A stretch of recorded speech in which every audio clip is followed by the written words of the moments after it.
Oke.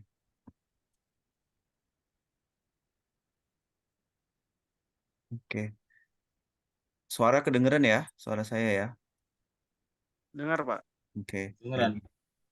Oke ya, shalom semuanya, Bapak-bapak sekalian. Kita akan kali ini kita mencoba untuk memberikan tanggapan dari Pak videonya Pak ini, Pak siapa namanya, Pak Franz Donald, mengenai Romo Daniel ya. Dia tulis di sini judulnya Romo Daniel Biantoro bohong dan kurang ajar, ajarannya memecah belah umat beragama. Kita coba dengar beberapa ya di sini.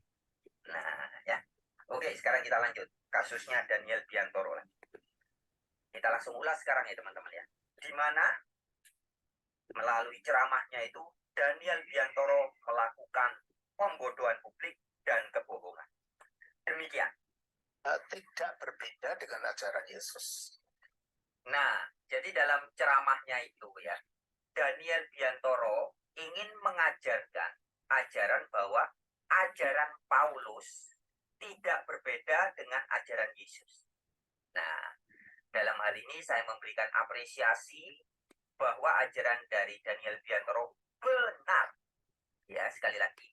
Jadi saya sepakat dan memang benar adanya bahwa ajaran yang disampaikan Paulus sejatinya, sesungguhnya tidak berbeda dengan ajaran Yesus. Nah, ya. Jadi dalam hal ini Daniel Biantoro benar. Berbeda dengan ajaran-ajaran sesat yang disampaikan oleh ustadz-ustadz kurang ajar, ya, macam Ahmad Kainama, kemudian teman-temannya juga Zulkifli M. Abbas alias Suma, ya, di mana ustadz-ustadz kurang ajar itu sering memfitnah Paulus, mengatakan bahwa ajaran Paulus berbeda dengan ajaran Yesus. Nah, ya, jadi sebenarnya ajaran Paulus memang tidak berbeda dengan ajaran Yesus. Tetapi ya, kemudian Daniel Biantoro ya, membuat sebuah ajaran bahwa ajaran Paulus tidak bertentangan dengan ajaran Yesus, tetapi ajaran Al-Quran dan ajaran Islam atau ajaran Nabi Muhammad itu berbeda dengan ajaran Yesus dan juga berbeda dengan ajaran Paulus. Nah, ini yang akan kita kritisi dan kita buktikan bahwa ajaran dari Daniel Biantoro ini yang mengatakan bahwa ajaran Islam atau ajaran Al-Quran atau ajaran Nabi Muhammad tidak sesuai dengan ajaran Yesus dan ajaran Paulus adalah pembodohan dan penipuan publik. Coba kita lihat. Dalam mengenai ajaran Allah saja. Kita baca dalam Yohanes pasal 17 ayat 1. Demikian kata Yesus, lalu ia mengalahkan ke langit dan berkata, Bapa. Yesus menyebut Allah itu siapa? Bapa. Pasal ayat 3. Inilah hidup yang kekal itu, yaitu bahwa mereka mengenal Engkau. Siapa Engkau di sini? Bapa tadi. Sebagai apa? Satu-satunya Allah yang benar, yang maha suci dan maha tinggi. Dari Daniel Biantoro melakukan pembodohan dan penipuan publik ketika mengatakan bahwa Allah yang diberitakan oleh Yesus dan juga diberitakan oleh Paulus bukan Allah Subhanahu wa Ta'ala.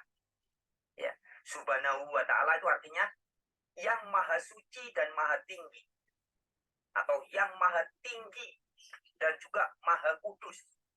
Nah, padahal teman-teman, kalau kita jujur membaca Bible atau Alkitab, Oke. di dalam kitab Yesaya jelas dikatakan. Yes.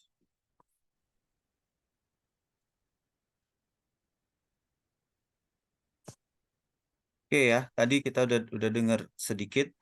Jadi intinya poin yang pertama yang diberikan sama Pak Franz Donald ini adalah bahwa Romo Daniel ini berusaha untuk melakukan pembodohan dengan memberikan informasi yang salah, yaitu khususnya dalam mengajarkan bahwa Allah yang diajarkan oleh Yesus dengan Rasul Paulus itu berbeda dengan apa yang diajarkan dalam Quran dan diajarkan oleh Nabi Muhammad, bahwa Allah di dalam Kristen itu adalah Bapa, dan sementara kalau Allah yang di dalam Quran itu tidak disebut Bapa, tetapi argumennya Pak Franz ini mengatakan bahwa Allah itu adalah Subhanahu wa ta'ala, yang artinya adalah dia maha tinggi dan maha suci. Nah, jadi kalau sudah disebut maha tinggi dan maha suci, itu pasti sama dengan Allah yang diajarkan oleh Quran dan Nabi Muhammad. Dan kebetulan dia juga mengutip Yesaya 57 ayat 15, di mana memang dalam Yesaya 57 ayat 15 itu Allah disebut maha tinggi dan maha kudus. Nah, jadi dari situ dia mengambil argumen bahwa ya sebenarnya yang diajarkan oleh kitab suci Kristen sama dengan yang diajarkan Quran. Nah, silakan menurut Bapak-bapak sekalian bagaimana nih, ini tanggapan poin pertama ya di situ. Silakan mulai Pak Proletar mungkin mau memberikan komentar, atau Pak Bidat Slayer. Silakan. Shalom Pak Nathaniel Zo. Ya benar ya namanya, Nathaniel Zo. Ya, Nathanael. Jadi saya mau sedikit berkomentar tentang Pak Franz Donald ini yang menanggapi video dari Romo Daniel. Kalau menurut saya belum ada pembodohan yang saya lihat dari sepanjang video ini diputar. Ya tentunya sebelum cuplikan yang kita lihat hari ini, saya udah tonton 1 jam durasi videonya yang kurang lebih dia ulas tentang pembahasan Isa Al-Masih, tentang pembahasan yang tadi barusan tentang Allah Subhanahu wa Ta'ala. Saya nggak melihat adanya pembodohan di situ. Kalau memang bicara tentang agama Islam dan Kristen itu punya dua perspektif yang berbeda, ya itu memang masing-masing punya pandangan itu loh. Yang saya bingung keberatannya Pak Franz Donald ini justru ada di mana, begitu Pak.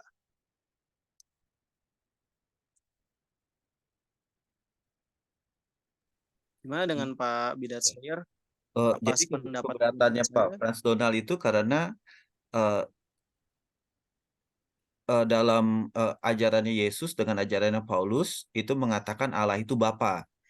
Lalu karena di Quran tidak pernah dikatakan bahwa Allah itu Bapa, maka seolah-olah bahwa Allah dalam Quran itu tidak sama dengan Allah yang diajarkan oleh Yesus dengan oleh Paulus. Jadi itu yang dia bilang katanya pembodohan, padahal menurut si Pak Franz Donald nama itu ya tidak bisa dijadikan alasan. Kalau di satu sisi di Quran Allah itu tidak dipanggil Bapa, bukan berarti Allah di Quran itu berbeda dengan Allah yang ada di dalam kitab suci, atau ajarannya Tuhan Yesus dengan ajarannya Paulus, seperti itu. Jadi itu yang lebih dia tekankan seperti itu. Jadi dengan mengatakan bahwa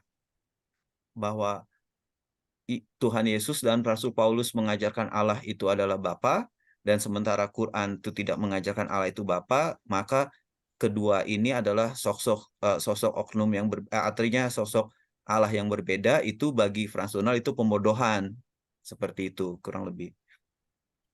Ya nggak sesimpel itu Pak. Nantinya kan ada terminologi yang penjabarannya lebih panjang lagi tentang Allah, bagaimana Allah dalam sudut pandang Islam, yang berapa ada 99 sifat atau nama yang nantinya akan dijabarkan umat muslim yang itu tidak pernah ada di dalam kekristenan, yang pada dasarnya ini berangkat dari dua perspektif yang berbeda. Kekristenan bisa memanggil Allah itu sebagai sebutan Bapa, ini kan juga dalam bentuk konteks keintiman antara umat dengan Sang Maha Pencipta. Ya kalau Islam punya pandangan lain, ya itu juga perspektifnya Muslim gitu. Sebenarnya kalau mau dikatakan apakah ini Tuhan yang sama atau tidak, ini masih misteri Pak. Karena memang kalau dikatakan sama, iya oke ada samanya, tapi kalau dikatakan sama persis ya tentunya tidak juga gitu loh. Karena kan Allah yang kita kenal adalah Allah Bapa, Allahnya umat Israel yang juga bisa dikatakan dia lebih terfokus pada bangsa Israel pada saat itu, mulai dari perjanjian lama sampai perjanjian baru. Jadi ya pendekatan-pendekatannya dia, caranya dia berdaulat dengan hukumnya, ya itu juga menyesuaikan dengan bangsa Israel pada saat itu, tegar tengkuknya bangsa itu. Dengan bangsa Arab itu akan beda konteks dan beda beda cara penanganan pastinya. Ya tentunya juga akan ada pandangan yang lain tentang Allahnya ini, entahkah itu Allah yang sama atau tidak, tapi tetap ini berangkat dengan perspektif yang berbeda. Jadi nggak bisa kita katakan sama, dan hal yang misteri ini juga nggak bisa kita katakan 100% gitu. Memang ini benar-benar Allah Bapa yang dimaksud umat Kristen adalah Allahnya umat Islam. Lantas kalau kita punya perspektif yang berbeda antara Kristen, kita dengan Yahudi nggak ada masalah. Allah Bapa kita masih sama. Bagaimana dengan umat Muslim yang menurut kita perlu kita kaji ulang? Kita nggak bilang itu beda, kita nggak bilang itu sama persis atau bagaimana. Intinya ini hal yang perlu dikaji ulang, nggak bisa kita katakan sama begitu. Dan saya pikir ini pendapat paling fair ketimbang kita harus menyamakan, padahal masih ada poin-poin yang kita nggak pernah temukan itu dalam kekristenan. Lantas kita mau langsung tarik kesimpulan sama, itu juga justru nggak bijak. Yang saya lihat justru Pak Frans Donald kalau mau mengangkat ini, yang terjadi ini justru mereka oknum inilah yang mencoba untuk memecah belah kerukunan umat beragama. Begitu Pak, ini perspektif saya pribadi. Setuju, Boleh setuju. mungkin ada pendapat lain. Ya, setuju. Mungkin Pak Bidat Slayer mau menambahkan? Shalom Pak Nathanael Sui dan Pak Proletar Lead. Shalom. Ya, jadi saya setuju dengan pandangan Pak Proletar ya. Jadi gini loh, kalau kita tinggal di Indonesia yang negara Pancasila yang menjunjung tinggi sebenarnya toleransi beragama. Jadi toleransi itu ada dua ya, toleransi ya nggak tahu istilahnya apa ya, toleransi pasif dan toleransi aktif gitu. Jadi kalau toleransi pasif itu ya kita ya lu di sana gue di sini, kita jangan saling ganggu gitu. Ya gue nggak tahu lu kayak gimana, pokoknya lu nggak boleh, lu jangan ganggu gue lah, gue hargai lu hargai gue gitu. Tapi kalau proaktif toleransi, kita mengetahui oh si tetangga saya tuh agamanya ini loh, agamanya ini misalkan Buddha gitu, orang Buddha tuh sukanya gini loh. Dan dalam toleransi yang aktif kita melakukan dialog, dan dialog itu akan melahirkan kesaling mengertian gitu ya. Dan itu adalah sesuatu yang sebenarnya harus dibudidayakan sebenarnya di Indonesia ini, karena orang Indonesia ini ribut karena saling nggak mengenal sebenarnya, lebih sering gitu ya. Jadi oh ini mereka orang Kristen nih nyembah salib misalkan gitu, itu kan falasi ya. Kita nggak nyembah salib, kita menyembah Allah yang mungkin diwujudkan di dalam wujud salib itu sebagai karya Allah yang menyelamatkan atau bentuk kasih Allah dan macam-macam ya. Jadi kita juga nggak bisa misalkan falasi nuduh oh orang Muslim tuh kalau doa nyembah Ka'bah gitu. Kan gitu, kalau kita ngomong ke orang Muslim seperti itu, mereka juga nggak akan terima gitu. Nah, saat kita memiliki perbedaan perbedaan teologi, perbedaan pandangan, perbedaan ajaran, yaitu sangat-sangat wajar gitu di dalam kehidupan bersosial di Indonesia ini, karena justru kita harus ya berani berkata kalau beda ya beda gitu, nggak usah disama-samakan. Justru yang disamakan ini berpotensi bahaya gitu. Lu kalau Tuhan kita sama, kamu kok nggak gitu? Kok kamu nggak mengakui Nabi saya, misalkan udah mulai mengerucut ke situ, itu bahaya, itu jadi nanti akan bermasalah gitu. Jadi ya benar kata Pak Proletar tadi, sebenarnya oknum inilah yang berusaha istilahnya ngadu domba gitu. Karena emang kita tuh beda gitu. Kalau beda memang beda kok. Kalau kita Kristen,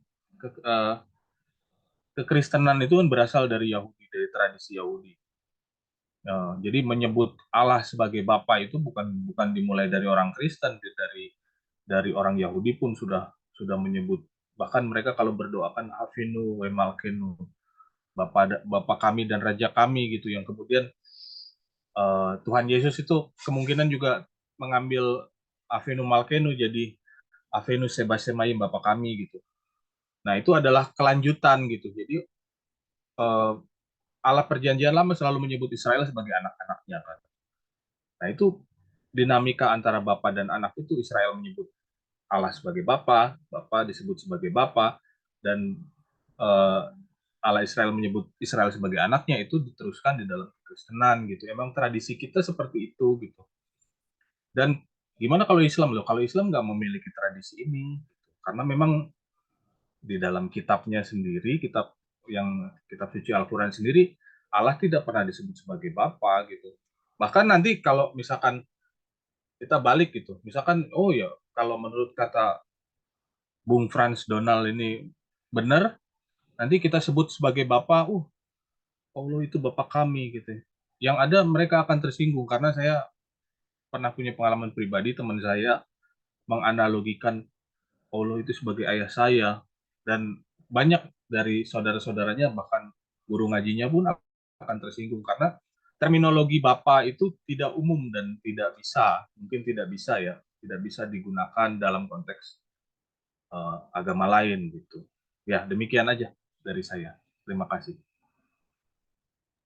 Terima kasih Pak Bidat Slayer.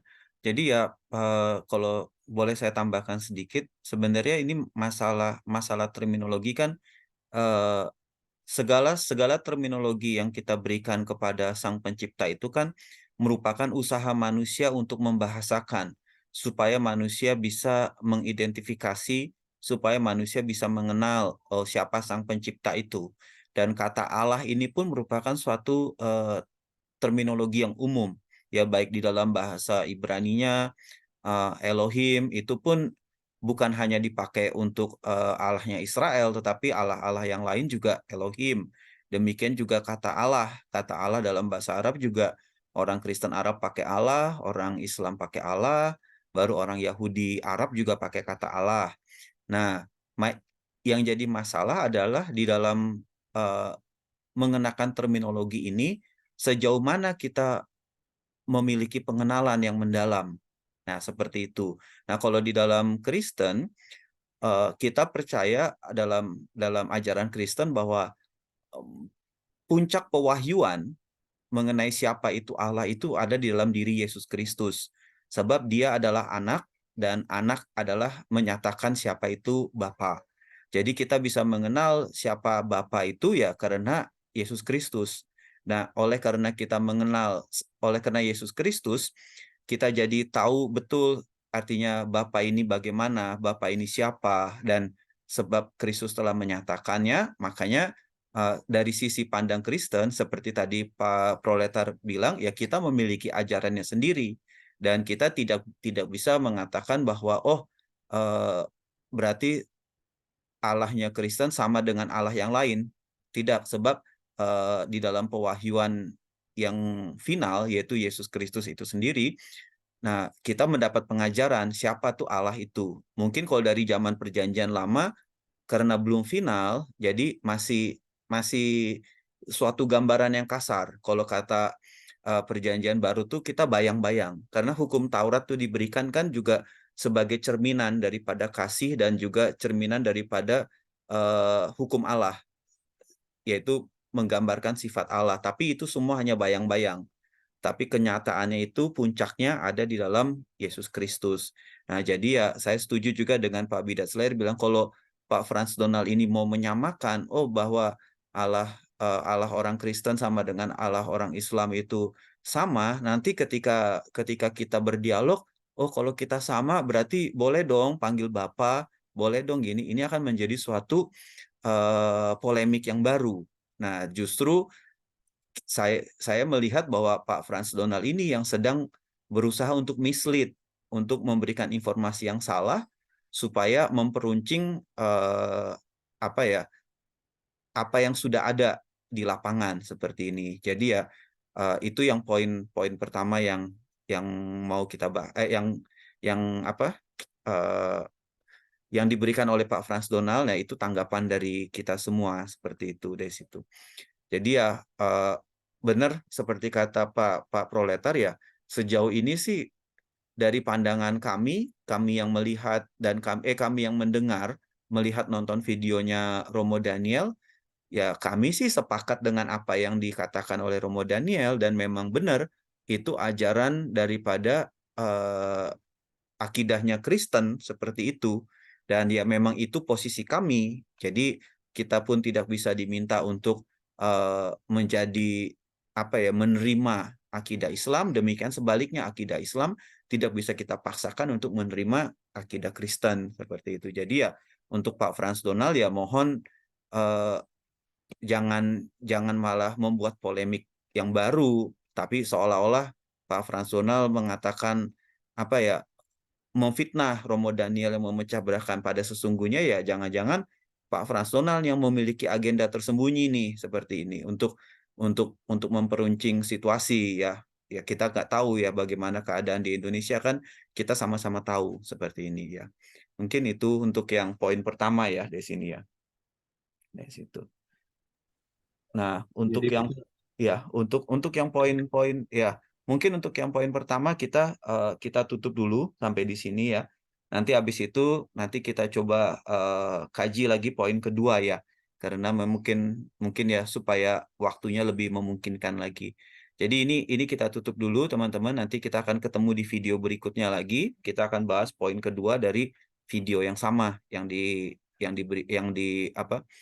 diupload oleh Pak Frans Donald ini ya. Jadi mungkin untuk sekarang segini, kita sampai di sini dulu ya Pak Proletar Elit sama Pak Bidat Slayer. Ini saya tutup Baik. dulu, baru nanti kita akan ketemu di video berikutnya lagi. Terima kasih semuanya ya, Tuhan berkati. Tuhan berkati. Tuhan. Oke.